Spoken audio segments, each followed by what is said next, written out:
শুভ সকাল বন্ধুরা, তোমরা সবাই কেমন আছো? আশা করি সবাই ভালো আছো। সবাইকে সবার প্রথম জানাই রাধে রাধে।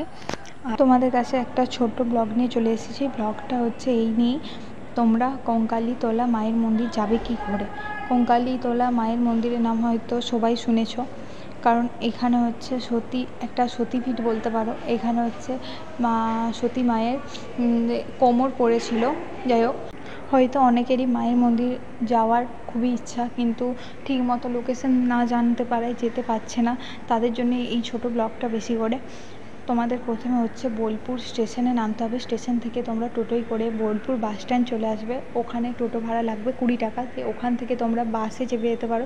যেই বাসগুলো বোলপুর লাভপুর যাবে সেই বাসগুলোই চেপে যাবে।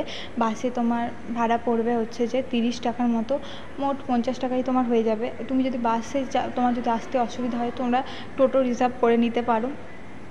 টোটোতে একটু বেশি খরচই পড়বে, কিন্তু যদি পারো বাসেও যাওয়া যেতে পারে। বাসে আসতে হলে কঙ্কালীতলা বাস স্ট্যান্ডে তোমাদের নামিয়ে দেবে। কঙ্কালীতলা বাস স্ট্যান্ড থেকে তোমাকে হয়তো খুব জোর পায়ে হেঁটে 10 মিনিটের মতো হাঁটতে হবে। তারপর তোমরা মায়ের মন্দির চলে আসবে।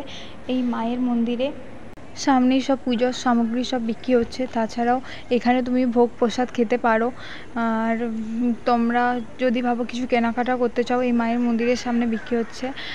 আর সত্যি কথা বলবো যে তোমাদের যদি মন মেজাজ যদি ভালো করতে চাও, তোমরা যদি মাইন্ড ফ্রেশ করতে চাও, একবার মায়ের